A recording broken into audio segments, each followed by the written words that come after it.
¿Qué tal? Bienvenidos. Lo anunciábamos en la antigua bodega de Los Llanos. Hoy reanudamos la tertulia en las terrazas en este verano de 2021 y vamos a tener tertulia empresarial.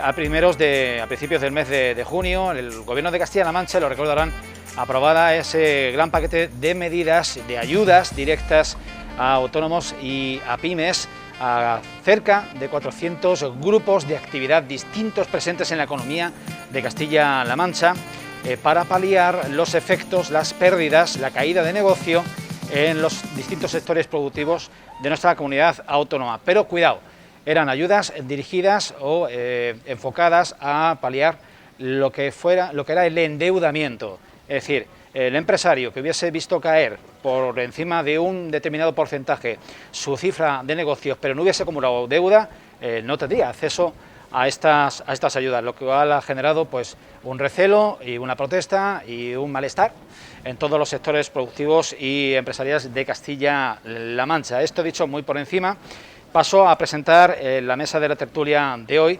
A mi izquierda, el anfitrión es José Crespo, Pepe Crespo, presidente de la Federación de Hostelería de Castilla-La Mancha y de Ciudad Real. ¿Qué tal, amigo Pepe? Buenas noches, pues encantado de estar aquí, contigo a aportar lo que en nuestro sector se cuece. Muchas gracias por acogernos de nuevo en tu casa, en la antigua bodega Los Llanos, donde habiendo sido hoy un día tórrido y en plena hora de calor, yo les puedo asegurar que este ambiente que hoy tenemos es bastante relajante y bastante fresco. Lo iremos comentando a lo largo del programa. A mi derecha, primer término, está Carlos Marín, que es el presidente de la Federación de Empresarios de Ciudad Real, FECIR, aparte de presidente de la Federación de Transporte por Carretera de Castilla-La Mancha y de la provincia de Ciudad Real. Carlos, ¿qué tal? Pues muy bien, estupendamente. Aquí muy a gusto, en casa de un amigo y con amigos, rodeado de amigos, o sea que muy bien.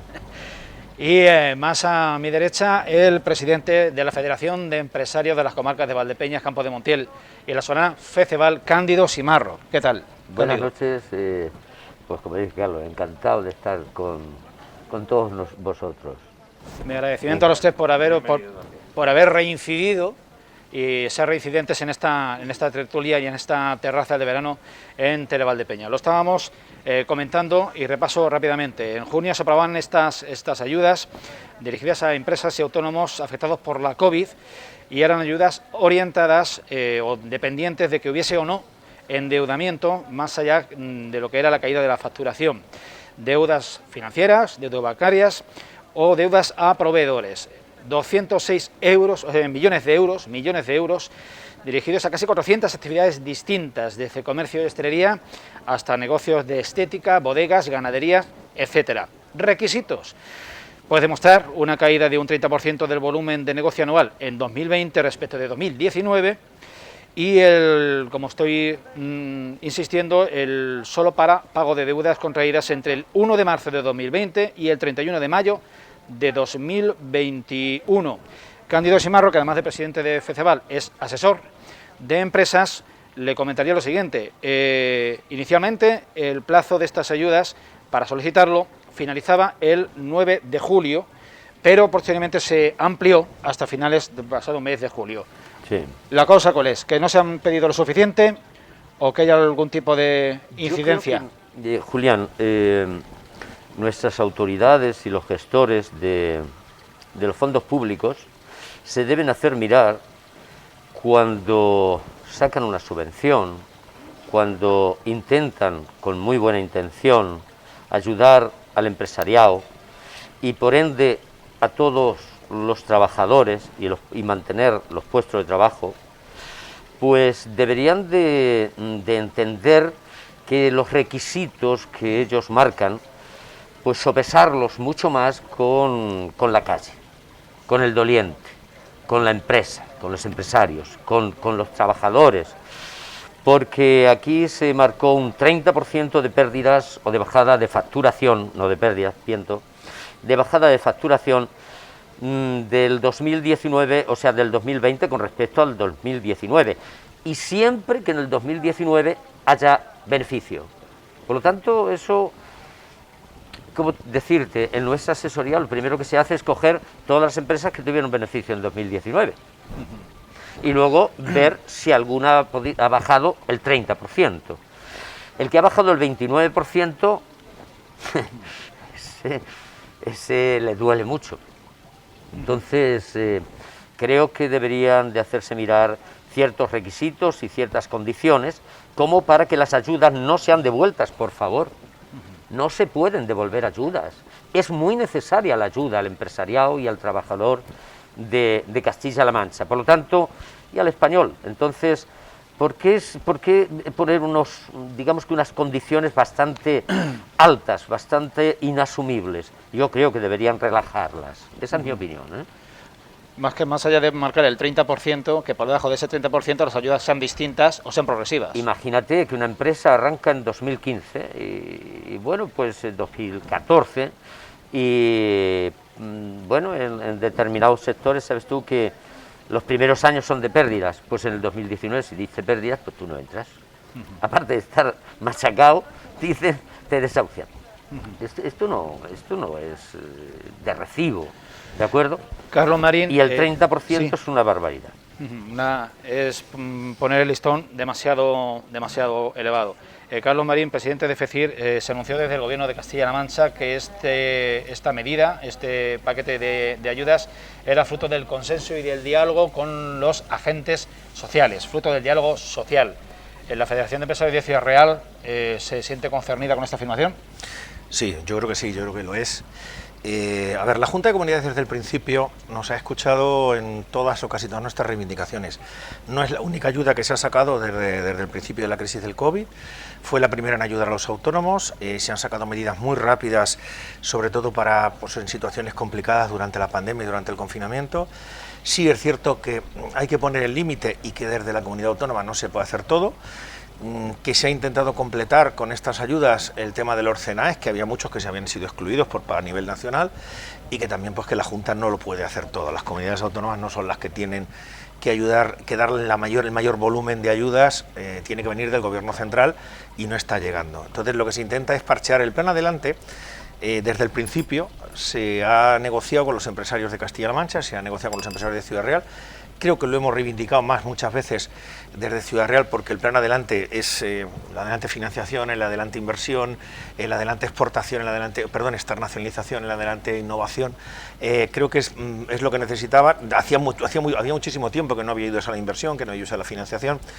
Nunca llueve a gusto de todos. Quizás sí tenemos que poner el énfasis en esa pérdida de facturación del 30%, de si tienes el 28, el 27, es difícil, ¿no? Durante la crisis ha habido muchas empresas que no han llegado a ese 27, pero con perder un 15 o un 20% de facturación ya están en la ruina, ¿no? Es cierto que el tema de la financiación, pues oye, se habla de financiación de endeudamiento con proveedores, de endeudamiento con bancos. Hoy en día raro es el que no tiene problemas ya de endeudamiento, porque hablábamos antes de la tertulia, hay gente que se ha gastado sus ahorros, pero los ahorros se han acabado y ahora ya hay que acudir a los bancos y los bancos están subiendo su estándar. Yo creo que son unas ayudas que habrá que perfeccionarlas. Si no se han repartido todas, si no han llegado al empresariado, pues habrá que darle una vuelta. La Consejería de Economía, Empresas y Empleo siempre nos hace caso y nos escucha, y si no ha llegado al máximo número de empresarios, pues tendrá que llegar, y para eso tendrá que contar con nosotros como hasta ahora lo han hecho. Un 30% de caída de negocio, dependiendo del tipo de negocio que sea, puede ser mucho o muy poco. Pues la verdad es que puede ser dependiendo, ¿no? Pero un 30% es una barbaridad. O sea, un 30% estamos hablando de una caída importantísima del negocio de una empresa. Es cierto que durante la pandemia hay gente que ha estado cerrado y que ha perdido el 100% directamente, pero un 30% de la facturación en ciertos tipos de negocio. Insisto en el tema de los CENAE, porque había desde las ayudas del Gobierno central se habían dejado excluidos, pues no sé, peluquerías, se había dejado excluidos ciertos tipos de hoteles, de hostelería, se había dejado excluido a gente que lo necesitaba, ¿no? Un 30% puede ser mucho o puede ser poco. También yo creo que aquí estamos para saber reaccionar, para tener cintura, y si ha habido un problema para el reparto de esas ayudas, yo estoy seguro que esas ayudas van a volver al empresariado, y si hay que modificar los condicionantes, pues habrá que modificarlos para que se reparta entre todos aquellos que lo necesiten. José Crespo, estuvimos hablando el mismo día que el Gobierno de Castilla-La Mancha anunció la aprobación de este decreto, estuvimos hablando el mismo día, y en este mismo recinto sobre la reacción de tu sector, que es determinante en la economía de Castilla-La Mancha y en la de Valdepeñas, no digamos. Transcurrido este prácticamente mes y medio largo, dentro de tu sector y como presidente de la Federación de Empresarios de Hostelería de Castilla-La Mancha, ¿qué inquietudes, qué malestar o qué sugerencias, qué ideas te trasladan desde el sector?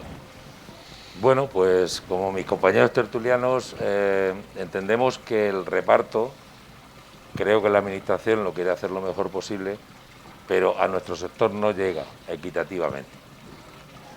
Primero, creemos que un 30%, primero es muchísimo, dentro de nuestro sector la pérdida de facturación de un 30% da un ejercicio de pérdidas, y han valorado que con 30% una empresa subsiste. En nuestro sector no, porque tenemos dos grandes, digamos, porcentuales de costes, primero de personal y también de mercaderías, ¿no? Y los suministros se multiplican por 2. Yo creo que este año 2020, si Marro tiene datos y tiene empresas de hostelería, lo habrán notado, porque el porcentual sobre costes, ¿no?, con arreglo a la facturación, sigue siendo el mismo. Es decir, la luz, el gas, el aire acondicionado, el bienestar que queremos crear para los clientes siempre existirá, y puedes vender 10 o 25. Por tanto, me parece un corte excesivamente radical. Luego, habría que interpretar bien lo del endeudamiento, porque el endeudamiento existe, como bien ha dicho Carlos Marín, desde que te has gastado los ahorros, no has podido pagar a proveedores, has tenido que firmar un ICO. Yo creo que todo esto es endeudamiento. A ver cómo lo interpreta la Junta. También quiero decir que agradecemos la ayuda de la Junta, esos 206 millones de euros. También quiero decir que estamos esperando, no solo la hostelería, las pequeñas empresas muy afectadas por el COVID, en estas ayudas europeas, y que el reparto sea lo más equitativo. Pero bueno, bienvenidas sean las ayudas, pero creemos que debemos de hacerlas más equitativamente. Vamos a pensar, un bar de un matrimonio que tenía sus ahorros, pensaban irse de vacaciones, ha venido la factura de la luz, ha venido la factura de alquiler, ha venido, y han dicho, mira, que no nos vamos de vacaciones, que sacamos los ahorros.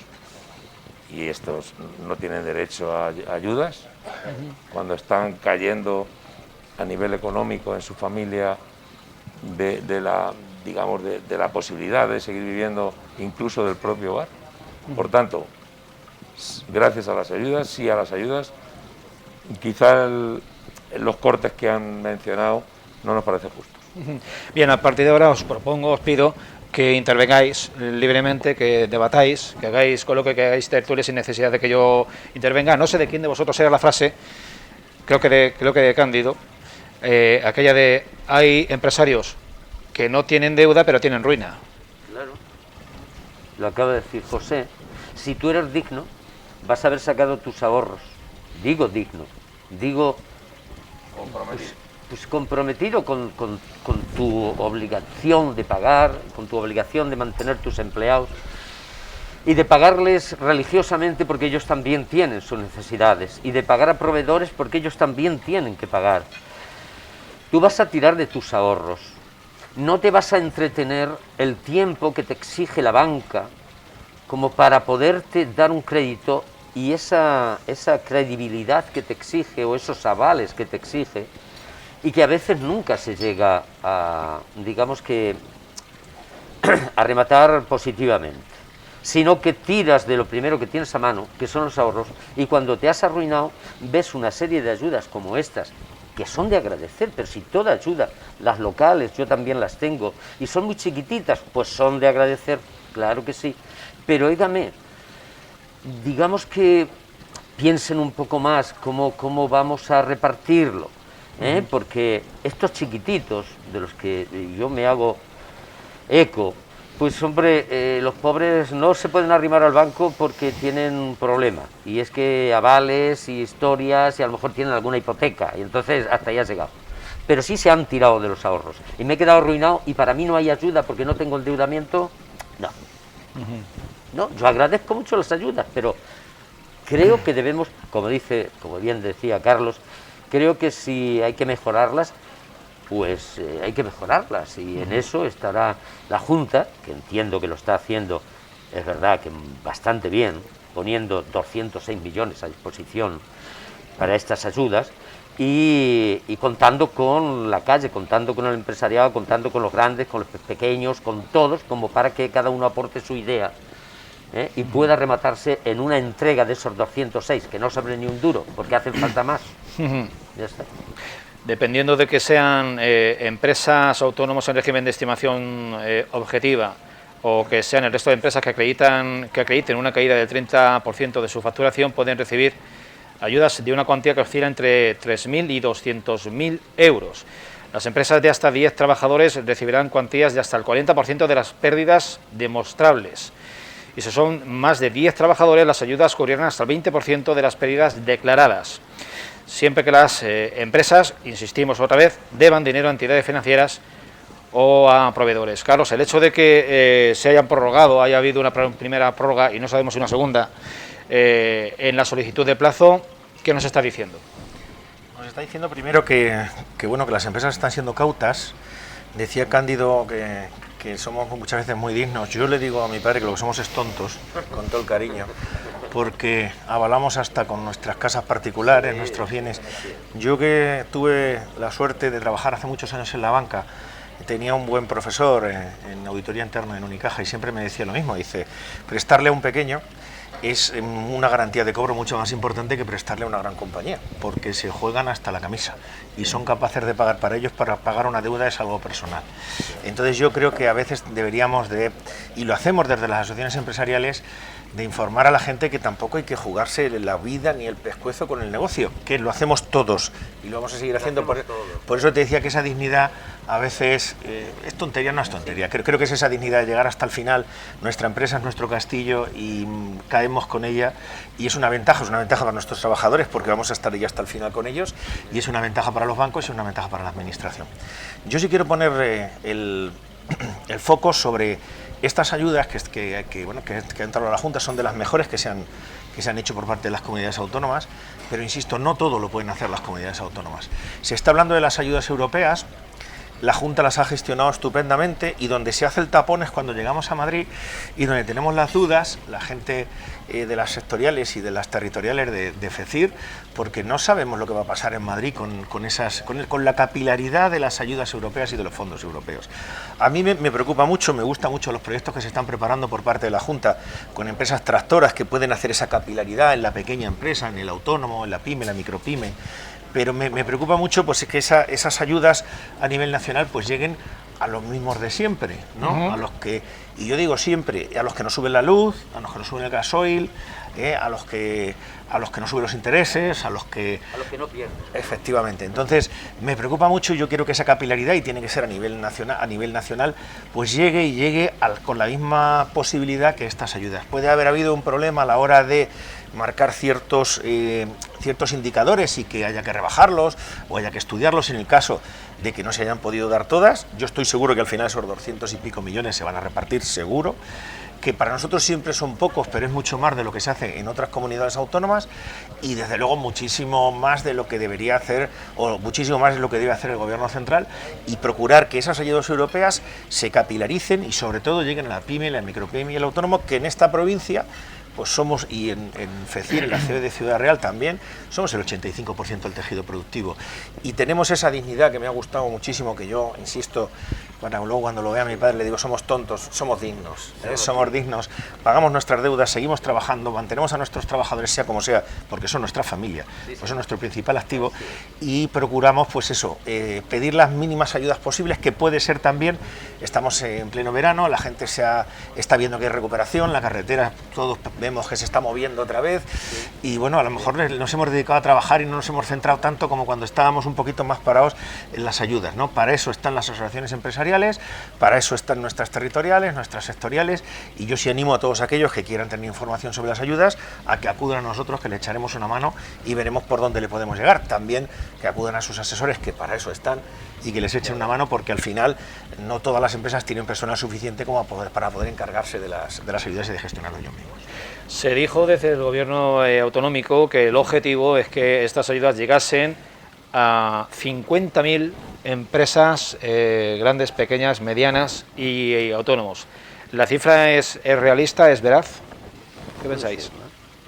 Yo pienso que sí, lo que pasa es que ese corte o esos cortes que han hecho, pues al hilo de lo que estaba diciendo Carlos, yo quería añadir, primero, que las pequeñas empresas también somos empresas.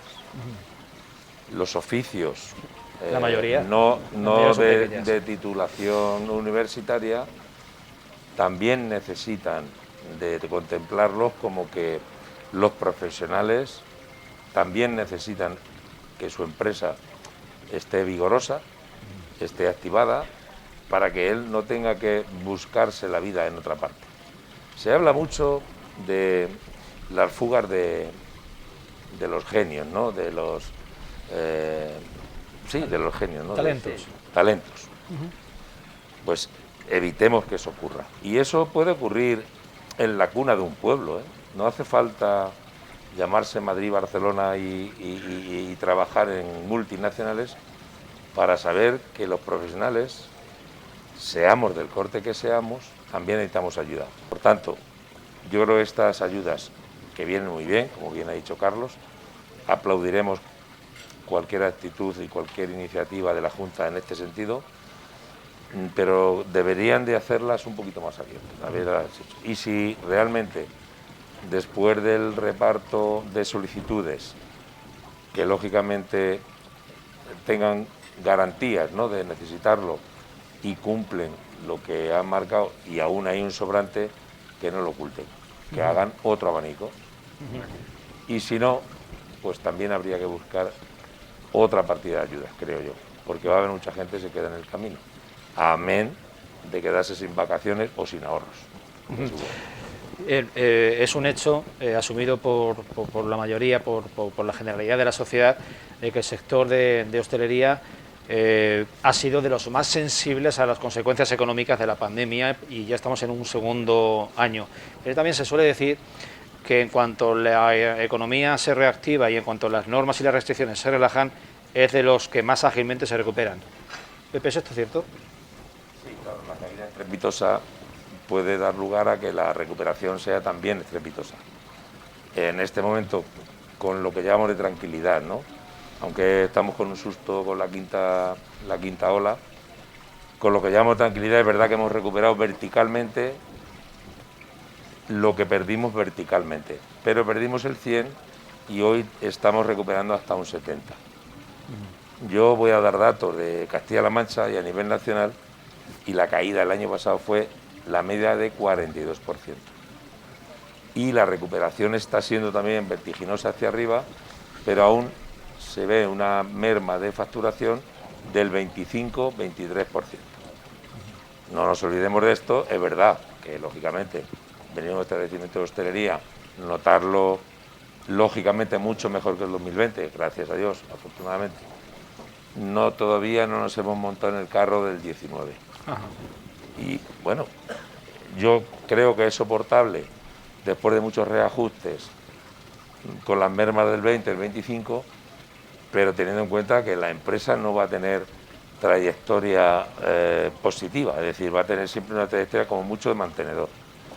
Esperemos que esto, el 22, que nos falta 2 o 3 tramos de nuestro gremio, porque el gremio es muy amplio, falta la noche, o sea, el ocio nocturno, falta el banquete amplio, y porque hemos recuperado la familia, hemos recuperado el entorno y el turismo, pues según qué partes, están totalmente recuperadas, parcialmente recuperadas, y si están totalmente recuperadas, igual es parcialmente en el calendario, es decir, a lo mejor agosto, julio, pues está funcionando muy bien, pero los flecos que siempre han sido junio, septiembre, parte de octubre, faltan flecos. Pero bueno, a día de hoy los datos son menos 25% con respecto siempre al 19, así como el año pasado fueron 42% de media. Carlos, Cándido, por vuestra experiencia al frente de FECIL y de FECEBAR, y por la experiencia sobre todo de Cándido a nivel profesional,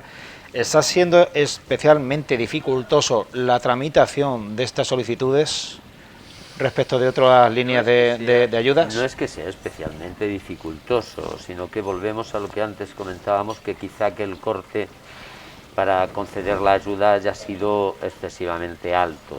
Pero no, excluyente. por lo demás es cuestión de conseguir documentación que se te requiere y que creo que es justa, y no más. O sea, estamos acostumbrados a Sí. Y hablo desde el sector barista. Claro, hay un segmento dentro de nuestro gremio que está amparado en módulos, no está en estimación directa. Dinos qué ha pasado con este tipo de porcentaje. No sé, mira, yo te voy a dar mi opinión. Creo que los módulos es un sistema que se sacó en su día, hace muchos años, para tener una caja segura de recaudación. Es así. Pero al día de la fecha se dan cuenta de que aquello trajo unas consecuencias que tampoco lo tenían como muy ajustado, como la mayoría de las cosas que necesitan una revisión, pues al cabo de los años. Entonces, el que va por módulos, el que hoy en hostelería está en módulos, es porque está solo y hace unas cajas en condiciones. Esta es una de las vertientes. Está solo y hace buenas cajas, o está él y un familiar que puede ser que esté como autónomo auxiliar o no, y bueno, pues le viene mejor pagar ese porcentajito, no llevar contabilidad, no llevar nada, y se acabó, pagar lo que le pidan. Pero la gran mayoría, la inmensidad en la hostelería, y más cuando hay empleados, les conviene la directa. O sea, no hay tutía, les conviene la directa. Y bueno, ahí estamos en los 4.000 a los 200.000, que los 200.000 me suenan a mucho. Pero bueno, los 4.000 para arriba, vamos a ver qué deudas son las que se pueden subvencionar y de qué modo. Oye, veámoslo, porque las ayudas luego tienen muchas connotaciones. Yo he visto ayudas en estamentos que se dan como concedidas en el papel, y cuando te pones a mirarlas no se han concedido porque no resolvieron el expediente en plazo, porque no... Yo quiero ver luego cómo terminan los 206 millones. Es una curiosidad que tengo. Desde la Junta se me dice que están en un proceso de contestar. Claro, pero no tenemos noticia a día de hoy todavía. Yo creo que todos, a ver, tenemos que ver, porque yo creo que los números los tiene que sacar la Consejería de Economía, Empresas y Empleo. Tenemos que ver a qué empresas ha llegado, porque todas las ayudas que se han hecho antes han tenido una capilaridad tremenda. Yo no las veo especialmente complicadas. Lo que pasa es que los requisitos, pues primero, nunca llueve a gusto de todos, y ese 30% de disminución de la facturación, como decíamos, para algunos es la ruina y para otros pues puede ser poco. O sea, simplemente, o sea, puede ser mucho, perdón, con un 15 o un 20%, pues habrá gente que directamente tenga que cerrar y que no lo pueda aguantar. Y yo no las estoy viendo excesivamente complicadas, sobre todo por el aumento de los CENAES. Todos teníamos un problema con las ayudas a nivel nacional, y es que se nos quedaban excluidos. Yo me acuerdo cuando salieron, empezamos a hacer las protestas al COE, obviamente empezamos todos, como siempre, como el transporte siempre estamos excluidos, pues tampoco nos extraña mucho, ¿no? Nos excluyen de todas las ayudas y al final, como las gestorías, entonces, bueno, no nos extraña mucho, pero claro, cuando nos llega un sector tan afectado como el de los centros de estética o las peluquerías, que bueno, ahora tenemos nuestra sección en FECIL que está trabajando, y te llegan y te dicen, oye, es que las peluquerías y los centros de estética han estado tocados. No, lo siguiente, han tenido una situación muy complicada, no puedes excluir a esos sectores. Claro. Desde la Junta se nos ha escuchado. Yo creo que hay que analizar, a ver, a quién llega, cómo llega, y lo que sobre, que yo creo que no va a sobrar mucho. Esperemos que el verano está en medio, nos estamos dedicando a trabajar, está siendo un verano de recuperación. A mí me hace mucha gracia cuando hablamos de este verano, de la recuperación que tienen las empresas. Me ha gustado hablar del tema de módulos, porque yo llevo muchísimo tiempo intentando convencer. El 80% de nuestros asociados en transporte son autónomos, y muchas veces les tenemos que decir, pero ¿no te das cuenta que hay muchas veces que hay grandísimas empresas que son las que se aprovechan de tu módulo porque son los que te tienen como falso autónomo trabajando y hacen contigo un poco lo que quieren. Hablamos de empresas que ahora empiezan a comprar camiones, pero tenían 2.500 camiones sin tener un solo chofer. Entonces, bueno, pues hay que analizar a lo mejor hay sectores donde es muy necesario el módulo, donde tiene que existir porque le ayuda de verdad al autónomo, y hay otros sectores donde ese módulo se está utilizando por grandes empresas para hacer dumping, ¿no? Entonces tenemos que analizarlo, tenemos que verlo. Realmente, Carlos, yo desde mi punto de vista profesional te tengo que decir que en el transporte el individual ha estado viviendo del IVA, así de claro. Yo eso es lo que he podido ver, Carlos. Es así. Es así, lo que pasa es que también hay que hacerle ver que tenemos que valorar el trabajo que hace el transportista y que él mismo se tiene que dar cuenta que no puede vivir del IVA, que tiene que vivir de su trabajo, claro, que está echando horas y horas, que está haciendo lo que no hace nadie, que no hemos conseguido durante esta pandemia, y aprovecho ahora para decirlo, no hemos conseguido que se prohíban las descargas, que no es el trabajo que tienen que hacer nuestros choferes. Yo no quiero que mis choferes se descarguen, yo quiero que mis choferes se dediquen a conducir, y que no lo hemos conseguido, y que todas las reivindicaciones que le presentamos al exministro de Transporte Ábalos, que de transporte tenía más bien nada y más de otras cosas, pues no se han cumplido, y nosotros en septiembre paralizamos una huelga de transporte que no la vamos a volver a parar. Entonces, desde el sector nuestro hacemos una advertencia muy seria al Gobierno central, dar nuestro agradecimiento a la Consejería de Fomento y a Nacho Hernando, porque está siempre con el transporte de Castilla-La Mancha y nos defiende más allá hasta de sus propias atribuciones en Madrid, pero a nivel nacional el transporte ya no aguanta más, no conseguimos prohibir las descargas, la situación que tenemos ahora mismo con la subida del gasoil, ese efecto cohete pluma, y la gente está muy tocada. Estamos trabajando este verano, y sobre todo los más pequeños, para arruinarse. Se están cayendo. Y no lo vamos a consentir. Entonces ahí sí hacer una advertencia: si el Gobierno no atiende nuestras reivindicaciones, vamos a tener un problema. Se están cayendo. A mí se me están cayendo empresas, se están arruinando por completo. No pueden vivir, así no se puede vivir. A pesar de todo, estamos hablando del respaldo, del apoyo de las instituciones públicas a todos los sectores de nuestra economía a través de esas ayudas que se anunciaron al inicio del verano de 206 millones de euros, y de cómo está reaccionando los distintos sectores a ese reclamo, a ese estímulo. A vuelta de unos minutos de publicidad vamos a hablar, que lo acaba de denunciar Carlos Marín, del precio de la luz, del precio del combustible, de la posible subida del SMI, de salario mínimo interprofesional. Cuestiones todas nucleares, esenciales para el futuro a corto plazo de nuestro tejido productivo. No se vayan, en unos minutos estamos de nuevo con ustedes.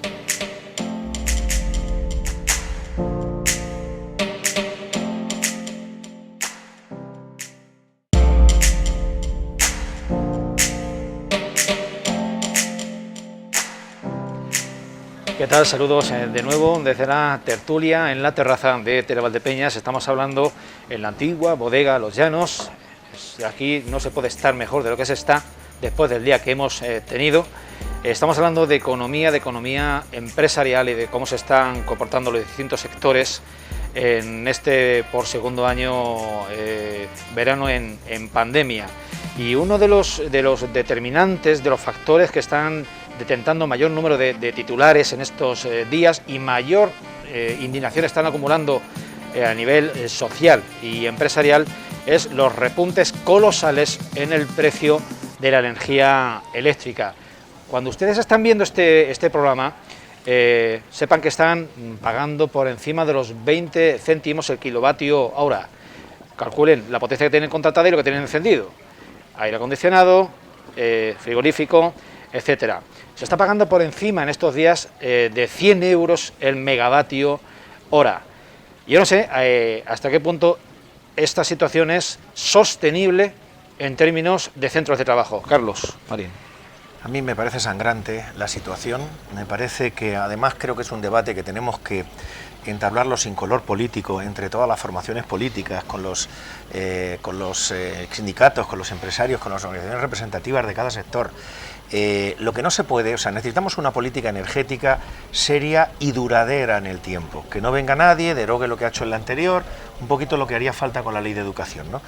Creo que tenemos que ser muy serios yo tengo un proyecto de sostenibilidad de la mano de uno de mis principales clientes en la empresa y, oye, creo que tenemos que darnos cuenta todos que o reducimos las emisiones de CO2 o reducimos de verdad los gases de efecto invernadero, o tenemos un problema. Los que nos gusta salir al campo, yo soy cazador, vemos que cada año el campo, pues oye, duran más las olas de calor, las tormentas con la ciclogénesis duran muchísimo más, y es cierto que tenemos que hacer algo. Primero, creo que a nivel mundial, si lo hacemos nosotros, y no lo hacen los chinos y no lo hacen los americanos, es como si no hubiéramos hecho absolutamente nada. Y luego aquí en España tenemos que ser realistas con la política que queremos energética. O sea, es decir, hemos dicho ya centrales nucleares no, pues la central nuclear es la que menos CO2 emite a la atmósfera, la que menos gases de efecto invernadero tiene. Claro, somos tan listos que nos creemos que si revientan las que están al otro lado de los Pirineos o las que están en Argelia o en Marruecos no nos va a tocar. Pero estamos comprando el kilovatio de luz a Francia y a los otros sitios donde podemos comprarlo un 30 o un 40% más caro que lo tenemos que hacer. Es verdad que somos el país del sol, que somos el país del aire, que tenemos que aprovecharlo, pero tenemos que darnos cuenta también de que cuando se habla del coche eléctrico, cuando se habla de los aerogeneradores y se habla de las emisiones no se habla del reciclaje de las baterías, que son mucho más contaminantes que lo que puede ser pues un camión o un coche de gasoil, o lo que puede ser lo que tiene que llevar el reciclaje de un camión de gas o de un coche de gas, ¿no?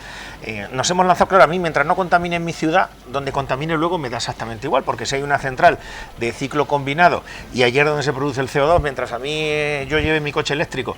Pero vamos a ser realistas, ¿de verdad nos vamos a ir de viaje? Yo que tengo 3 niños pequeños, 12, 10 y 8, y bueno, 7 para cumplir 8, te vas a ir de viaje teniendo que parar una hora a cargar el coche diciendo, papá, ¿cuándo llegamos? O sea, nos hemos vuelto locos. O sea, los coches eléctricos, los camiones, el camión eléctrico no existe. El coche eléctrico está y llega hasta donde llega, y lo que estamos produciendo es un perjuicio tremendo a la industria automovilística, que es una de las, después de nuestra industria del turismo y de nuestro ocio, de las más importantes de nuestro país, porque cuando alguien llega a comprarse un coche ya no sabe qué comprarse. No sabe qué comprarse, porque te ofrecen el híbrido, el otro, tal, y resulta que ahora me compro este, pero con este sí voy a poder conducir, pero cuando te dicen, no, es que tiene usted 200 kilómetros de autonomía, y dice, ¿dónde voy yo? Ya no me puedo ir a la playa, no me puedo ir a la playa, o me tengo que quedar parado una hora en la carretera o 2 horas o 3 horas hasta que cargue el coche. Nuestra red eléctrica no aguanta esa capacidad. Vamos a ser realistas, creo que hay que hacer, de verdad, un plan serio, juntarnos, ya digo, todos los agentes sociales con los partidos políticos y decir, oye, ¿qué modelo energético queremos? Pero ya, y sin engañar. O sea, no podemos mañana ir todos en coches eléctricos o en camiones eléctricos. En el tema del camión no existe, ni va a existir por lo menos en los próximos 10 años el famoso camión de hidrógeno o el eléctrico. Vamos a hacer de verdad un debate que sea coherente y no pongamos ayudas para el coche eléctrico, cuando en este país fabricamos coche eléctrico, fabricamos coche de gas, fabricamos coche de gasoil, y es una industria nacional importante. No hagamos daño, no eliminemos puestos de trabajo en nuestro propio país. Hablábamos de energía eléctrica, y lo mismo para el combustible, que también está desorbitándose el precio de los gasóleos y de las gasolinas. No sé, los postulados que acaba de plantear Carlos Marín, Cándido, Pepe, ¿en qué medida los compartís o qué tenéis que aportar? Lleva muchísima razón, Carlos. Hablar de las baterías, hay que hablar de las baterías. No se puede hacer, las cosas no se pueden hacer, como decían las abuelas, a lo loco. No se puede, eso a lo loco no. Y además porque es la nueva moda o porque es la nueva ola, tampoco. Hay que pararse a pensar, ¿qué estamos haciendo? Electricidad, conforme están los precios de la electricidad, que no solo a 100, sino a 120 la pagamos ayer. Entonces, ¿cómo vamos a cargar el coche? Como bien dice Carlos, ¿qué red eléctrica no sé cómo se llaman las gasolineras eléctricas tenemos? Electrolineras. O sea, ¿dónde vamos a echar esas baterías de litio, que es contaminante 100%? ¿Dónde se echan y cómo se producen? ¿Y cómo se producen? Y lo que estamos perjudicando el medio ambiente produciéndolas. Pero ¿por qué en ese aspecto no nos sentamos, como bien dice Carlos, todos, y se deja de camelar a la gente, se deja de ser populista, quien lo sea, pero se deja de serlo? Vamos a decir verdades, vamos a decir hechos, realidades. Bueno, la realidad es que todo eléctrico es imposible. O sea, pero verdaderamente imposible. Y por otro lado, que la central nuclear que está ahí en los Pirineos reviente, España se va de viaje. Y aquí no queremos porque es que somos muy ecologistas. O yo no sé, o como bien decía antes Carlos, ahora no se trata de dignos, ahora se trata de tontos. Si ahora se trata de eso, óigame, si revienta una central nuclear que esté en Francia o en Portugal, usted se va al garete, ¿no? Lo que hace falta es que sean seguras. Si es que esa es la manera de producir energía, que no es la que más me guste, pero vamos a ello. Lo de la subida, yo esta mañana escuchaba lo de la subida de la luz. La mitad del recibo de la luz es un aumento artificial sin necesidad de cobro por parte de todos los gobiernos que han ido sucediéndose unos a otros. Aquí no hay colores, cada uno ha querido sacar más, y no sé si en eso pues tengan que ver algunas otras cosas, pero no entremos en ello. Pepe, en el sector de hostelería, ¿cómo se gestionan las horas punta y las horas valle? ¿Cómo se lidia con ese horario? Yo quería agradecer las palabras de mis antecesores, Carlos y Simarro, y estoy de acuerdo con ellos, que yo entiendo que todo no puede ser tan verde como se pinta y se quiere pintar. Pero yo quiero denunciar aquí que las facturas de la energía hoy son un robo, pero es un robo encubierto. No sé si es que encubren impuestos o cubren algunas multinacionales. Yo he sufrido, pues lo estoy sufriendo como cada cual, donde te das cuenta, oye, la luz está muy carísima, pero aún así mi recibo de luz es el 50% de lo que yo pago. ¿Dónde está el resto y por qué? No es caro, es carísimo. Ahora nos han puesto 6 lecturas en la hostelería, no sé si en casi todos los sitios. Yo creo que es para hacernos un lío primero, pero yo advierto desde aquí, nos vamos a enterar tarde o temprano. Y para reivindicar que la tarifa de la luz y de las energías no está subiendo porque la energía en sí también sube, que no me niego, pero ¿por qué me va a subir otros parámetros que no son el consumo energético? Pongamos por ejemplo, sube el vino y la copa también, desde un bar, lo digo. Estoy alucinado. Si pudiera traer aquí un recibo para que alguien lo vea y lo compruebe con algún comparativo 2017, 18, 19, es de vergüenza. Yo creo que es un robo. Yo entiendo que estamos hablando de la carestía de las energías y es que están encubriendo o están manipulando las energías. Pagamos la energía del tercer país de Europa. Llega el Filomena y sube la luz. Llega el verano, porque claro, como no hay sol, llega el verano y vuelve a subir la luz. Hace aire y vuelve a subir la luz. Y se para y vuelve a subir la luz. Pero si hace aire y sol, yo ya me he perdido. Esto no se entiende. En serio. ¿Es que gastamos más energía acaso que hace 3 años? Por ejemplo, yo no. No, parece como ser empresa. Que es por la emisión. ¿Pero y quién lo emite?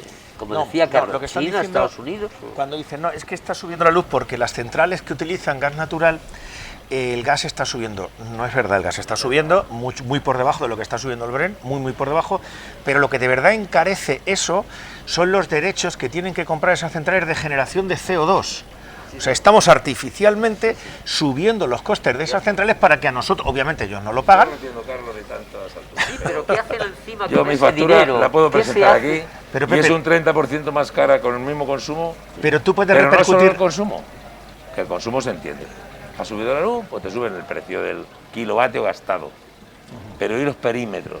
Pero tú puedes repercutir esa subida en la copa de vino o en el plato que vas a servir o en el menú. La copa, ¿por qué ha subido pues el ellos sí pueden. Ellos lo hacen automático. Pero yo no puedo repercutir al día siguiente esa subida en mis costes. A las grandes energéticas, ¿quién lo está controlando?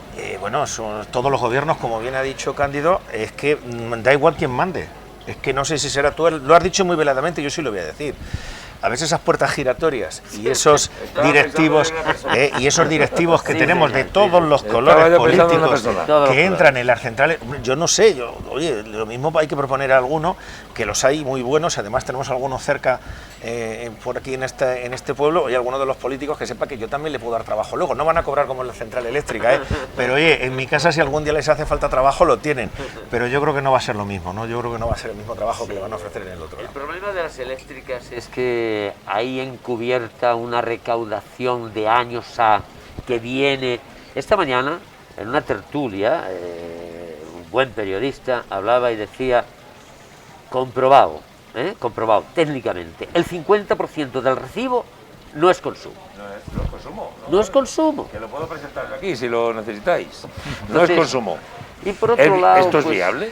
Creo que es uno de los documentos que más hemos mirado los españoles en los últimos meses, que es el recibo de la luz. ¿Y de qué nos sirve que no Yo antes casi no me preocupaba y ahora cuando llegas, Sí, es como un cuando te 6% llega la lo van a factura de bajar, algo, o es un 10. importante. y en cuanto a los coches eléctricos, yo quiero deciros una cosa. A mí ya estaba a punto de pillarme algunos. Y deberían de ponerle ruido, porque de verdad, es que estamos, oye, Creía que te lo ibas, que como dicen los jóvenes, estamos te lo ibas a acos- pillar porque te lo ibas a comprar, ¿te entendí? No, es que Ah, que hasta te a anda a punto de punto de- Te coger. llevas cada Pero que susto, te llevas cada susto cuando no oyes nada y lo tienes pegado, iba a decir al culo. Hay que ponerle olor como al gas butano y a este ruido, porque claro, estamos acostumbrados a escuchar que viene un auto, que viene un camión, que venía un carruaje, pero ahora no. Claro, oye, te encuentras el auto así de sopetón. Es anecdótico, pero es verdad. Enlazamos con otro asunto que tiene, yo le encuentro una conexión muy clara y muy directa con lo que estamos comentando, porque la subida de la electricidad y la subida de los combustibles es alguna de las razones que se expone, que se plantean para sustentar la propuesta de que se revise de nuevo al alza el salario mínimo interprofesional entre aquellos que lo perciben, entre esa masa laboral de nuestro país. En torno a 1 millón de asalariados cobran el salario mínimo interprofesional. Ha sido una negociación o un compromiso arrancado por la parte de Unidas Podemos, por la ministra de Trabajo, al gobierno, vamos, al presidente del gobierno, con quién sabe, quizá iremos con ello, por parte de la ministra de Economía, que ha sugerido que a partir del otoño, si la marcha de la economía y sobre todo, del mercado del trabajo va evolucionando positivamente, se estudiará para que a final de este año se llegue a un acuerdo que pueda situar muy poco por encima de los 1.000 euros, pero en 2023 la subida de los salarios del salario mínimo interprofesional. Quiero recordar que entre 1.011 y 1.030 y tantos euros mensuales. Es momento, se dan las circunstancias para poder elevar ese salario mínimo interprofesional. Señores, es una borriquería. Sacad de banda a quien queráis. Es una borriquería, además es una falacia y es mentira. En este país, en este bendito país, los salarios se regulan en la negociación colectiva que hacen las centrales sindicales con la patronal, que en este caso está representada por la COE. Yo, que llevo negociando convenios desde los 17 años, porque me colé en el primero de Sidero, porque me mandó mi padre, pues no podía él ir, son negociaciones duras, pero son negociaciones con la gente que conoce a nuestros trabajadores y nosotros que conocemos a nuestras empresas. Siempre digo que la mejor negociación es la que ninguno sale contento, que normalmente, como lo sabe bien Pepe, no salimos contentos de ninguna negociación, ni ellos ni nosotros, pero ahí es donde se regula el salario mínimo en cada uno de los convenios, y es en cada sector, trabajadores de ese sector junto con los empresarios y los autónomos de ese sector los que saben perfectamente hasta dónde se puede llegar en cada sector. La subida anterior del salario mínimo interprofesional en ciertos sectores que no aguantan esa subida ha producido la expulsión de 700.000 trabajadores del mundo laboral, ¿vale? Porque al final, como decíamos antes, no se le puede poner puertas al campo y al final todo se autorregula. Si en convenio colectivo, pero yo creo que esta ministra, la mal llamada ministra de Trabajo, digo que le da alergia al que lleguemos a acuerdos sindicatos y empresarios, si es que son los que mejor nos podemos entender. Es que a lo mejor cuando Pepe negocie con los representantes sindicales y con los enlaces sindicales de su sector, van a saber perfectamente lo que está pasando en la hostelería, y el gobierno no lo sabe, y mi gente, cuando yo negocie en transporte o negocie en Sidero, va a saber perfectamente lo que, cuando yo tenga enfrente a mi gente, sabemos perfectamente la que estamos pasando, porque entre otras cosas vamos juntos, estamos hablando de empresas de una media de 7 trabajadores en nuestra provincia, y además donde nuestros trabajadores, como bien sabéis vosotros, son nuestro principal activo, pues son nuestros propios compañeros de trabajo. Pero intentar hacer esto como un brindis al sol para engañar a la gente, para que se den cuenta de que ese salario mínimo está regulado en convenio colectivo, que nos dejen negociar con los sindicatos.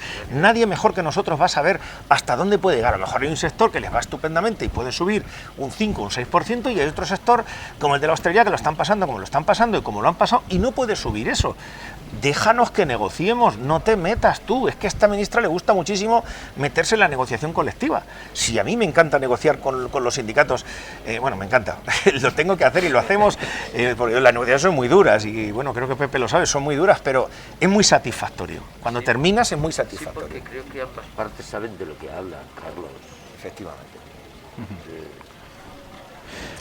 Bien, estamos casi acabando esta tertulia en estos días mediados de agosto y estamos degustando, mientras estamos hablando, pues un fresco y delicioso vino blanco de Valdepeñas de la cosecha de 2020. En este caso creo que es un premium de Navarro López, ¿verdad? Se lo recomiendo. ¿Qué quiere decir esto? Por supuesto, y reanudamos. ¿Qué está al llegar? Salud. De eso se trata, de eso vamos. Vamos a siquiera un pequeño comentario, un leve comentario, porque a vuelta de 7-8 días como máximo se van a empezar a recoger las variedades tempranas, las Chardonnay, las Sauvignon Blanc, algunas Verdejo, y estamos en una vendimia que, a diferencia de las anteriores, el conflicto es doble. No solo se va a discutir por el precio de la uva, sino si hay garantías administrativas y a nivel de autoridades de que el productor que tiene parcelas acogidas a la denominación de origen Valdepeñas, al registro vitivinícola de la denominación de origen Valdepeñas, va a poder vender su cosecha a precio de denominación de origen, después de haber respetado todas las restricciones y requisitos para que ese cultivo tenga todas las bendiciones y pueda tener esa convalidación por parte del órgano certificador. Solo un dato, entre vender uva a precio de uva para vino de mesa o vender uva para vinos con denominación de origen Valdepeñas, la diferencia en la cotización puede alzarse, en caso de vinos tintos, de uvas tintas, un 40% de diferencia, un 40%. Somos casi 3.000, o hay casi 3.000 productores en la zona de la denominación de origen Valdepeñas produciendo uva, y esos son millones de euros que dejan de circular en el próximo año en la localidad.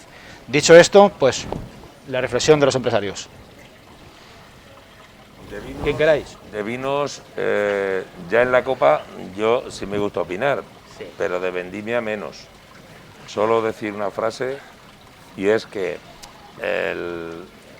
quien decida en el Consejo Regulador de la DEO Valdepeñas, incluso implicándose los productores, mi recomendación es que no la dejen morir, que luchen por eso, porque esta región está necesitada de que la lucha de nuestra calidad de las cosas, en este caso del vino, sepamos sacarlo al exterior, porque es un valor añadido que recae en muchísima gente, incluso no solo en el productor ni el bodeguero, sino en muchísima gente aledaña, con lo cual yo recomendaría que lo del ladeo Valdepeñas, los implicados que lo arreglen cuanto antes y que apoyen a los productores. Será por el bien de todos. Yo creo que no podemos tirar por tierra un valor tan importante para esta zona como es el vino, como son nuestras bodegas y como es a nuestros productores y a nuestros agricultores. Yo creo que el agricultor tiene derecho a recibir un precio digno por la uva y por el trabajo que ha estado haciendo durante todo el año, y tiene derecho. Yo creo que no tenemos derecho a tirar por tierra el trabajo que han hecho nuestras bodegas durante muchísimo tiempo, y que tenemos que ser muy cuidadosos a la hora de opinar, porque aquí además en esta tierra enseguida somos de los que enseguida nos venimos abajo y parece que lo que tenemos no vale para nada, ¿no? Parece que tenemos todavía el estigma del vino de pellejo que llevábamos en los odres, ¿no? Y tenemos un vino muy bueno y tenemos unos productores muy buenos y unas empresas que dan unos puestos de trabajo tremendas, que en todas las DEOs ha habido problemas, que en todas las DEOs sigue habiendo problemas, y lo que hay que intentar es que se arreglen de la mejor forma posible sin que nosotros, que ya lo harán otros, tiremos piedras contra nuestra propia gente. Creo que los agricultores tienen que llegar a un acuerdo con los productores, que al final llegarán, que la DEO está para eso, y que los demás lo que tenemos que hacer es apoyarles y sobre todo reivindicar un producto que para nuestra tierra es importantísimo y para esta zona, para la comarca Valdepeñas es esencial, que es la uva, el vino, nuestras bodegas y los puestos de trabajo que generan, desde el agricultor que empieza a labrar la tierra hasta el distribuidor que lleva el vino a Alemania o el transportista que lo lleva a Alemania o lo lleva a otros sitios. Vamos a, independientemente de los problemas que haya, que se solucionarán y los tendrán que solucionar y habrá que llegar a acuerdos, pero no seamos nosotros los principales acusadores de nuestra propia gente, ¿no? Vamos a reivindicar lo que tenemos, hacemos muy buenos vinos, tenemos unos grandes agricultores que trabajan mucho, y yo cuando voy a los sitios y no me ponen un vino de Valdepeñas o un vino de Castilla-La Mancha, normalmente me levanto y no vuelvo. Julián, yo soy ingeniero técnico agrícola y las plantas que más me gustan son el olivo y la vid. Me encantan.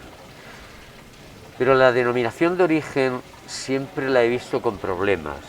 Siempre he visto que el productor tenía que recibir un precio de los transformadores, de los bodegueros, y conformarse con él, y se acabó. Las huelgas que se han hecho reiteradamente tampoco es que hayan valido de mucho, pero ha sido un tira y afloja. Creo que la mesa, tanto en el salario mínimo, como bien decía antes Carlos, como en la DEO, que es la segunda de España, y que le da un nombre muy bueno a Valdepeñas y a Castilla-La Mancha, deben de sentarse, porque lo que no pueden hacer los agricultores, que se han salido, porque está intervenida por la Consejería o por la Junta, lo que no pueden hacer los agricultores es arriesgarse. Creo que hasta Félix Solís, la entidad Félix Solís, ha dicho que, bueno, que tendrán que saber si van a pagar la uva como de o no. ¿Y el vino? ¿Y el Claro, vino? Y el vino, claro. No, es que aquí en Valdepeñas las uvas que yo he visto no llevan cartelito. Yo soy de DEO, yo no soy de DEO. Yo no he visto nunca un cartelillo en cada uva. Entonces, creo que se deben de sentar y ni tirar para un lado, como siempre han estado tirando hacia los industriales, ni tirar las cosas por la borda y decir, nos vamos de la denominación. No se marchen de la denominación. Vamos a estar ahí, vamos a sentarnos y vamos a Pero negociar. merece la pena. Porque es muy importante y porque la economía de Valdepeñas necesita de esos 10 millones de euros que suponen ese porcentaje de diferencia entre una DEO y no DEO. Vamos a ver, es que la No de los cosa bodegueros, sino de todos los valdepeñeros que no tienen estaría viñas mal que la o participan en la consejería, producción. no estaría mal que la consejería tomara parte, como la ha tomado, muy bien hecho, pero tomara algo más de parte y dijera, oye, vamos a sentarnos todos y mira, chico, voy a estar aquí en mitad, vamos a poner orden en este asunto, porque desaparecer, hasta ahí hemos llegado, Pepe, no puede desaparecer, hombre, no puede, no debe. Yo hay me que consta, luchar por me ello. consta que el consejero Paco es un buen amigo, Sí. me consta que está aquí sí día también, que se está reuniendo con los agricultores, que se está reuniendo con las bodegas, que está viendo los problemas que tiene la DEO, que está muy encima. Una pregunta curiosa. Esta tarde me han dicho que el representante de los agricultores no tiene uvas. Mira, es así, o sea, me lo han dicho. Es un hombre que no tiene uvas. ¿Quién es el representante? Es que no sé No quién lo es. sé, pero me han dicho. Con ánimo, con algún riesgo de meternos en un zarzal, aquí hay una cuestión capital, y es que la parte productora, la parte agricultora de la denominación de origen, ninguno de sus representantes es valdepeñero. Inclusive se da la circunstancia de que hay algún vocal que es a su vez un cargo técnico en otra denominación de origen competidora de Valdepeñas. En fin, son paradojas que dan esta circunstancia. Decía un hombre del Tomelloso, Y ella decía sola un se hombre muere. del Tomelloso, vamos a organizarnos, y a la Sí, denominación de origen. le es muy Yo sí os digo necesario. que quien Es representa a los muy agricultores en necesario. esta provincia y en España es Asaja, que es miembro de FECIR. Representa muy bien a los agricultores, los defiende muy bien, muy bien. Creo que cuando hay que dar un golpe encima de la mesa, da un golpe encima de la mesa, y si hay que sacar los tractores, los saca. Y de los que yo conozco que están negociando aquí en la DEO, aunque no sean de Valdepeñas, tienen uvas, las han vendimiado, Sí, bien. porque uno de ellos en particular... Pero se han ido, Carlos, pero se han ido. Se han levantado, Pero pero vamos a ver, se yo han creo ido. que la consejería está haciendo un trabajo muy bueno, hay que volverse a sentar, yo lo he dicho, pero no hay que demonizar ni a uno. El agricultor tiene derecho a cobrar por su trabajo y las bodegas tienen que seguir funcionando, porque el día que caigan las bodegas vamos a tener un problema gordo, muchísimos. Creo que hay que llegar a un acuerdo. Yo creo que Asaja representa muy bien los intereses de los agricultores y por eso está y es lo que está haciendo.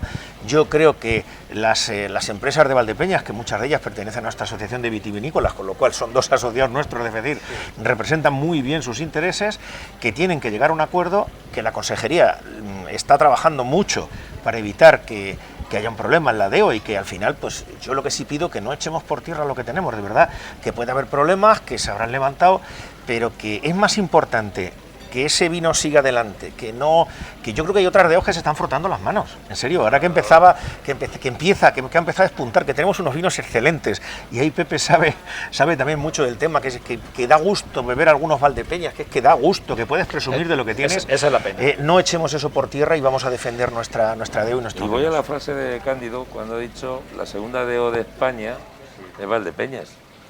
¿Queréis saber cuál es la primera y en qué época? Jerez. O sea, antes de que ninguna DEO existiera, de DEO Valdepeñas fue representante de todo el país, Sí. que se transportó vino hasta Moscú y México, de vinos, digamos, de corte fresco, porque los vinos de Jerez son vinos encabezados, no lo olvidemos. Y pertenece a un clan familiar que luego, lógicamente, ha crecido, de ingleses que se instalan en Jerez en el siglo XVII.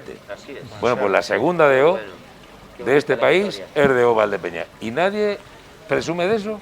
Es verdad. Hombre, yo creo que lo que hay que hacer es Pero tener es que vas a orgullo. Madrid y pides un Valdepeñas, como bien dice Carlos, y te miran así. Ah, no, yo me levanto si no me lo dan. Claro, pues es que, yo, Muy claro. es que yo soy otro igual.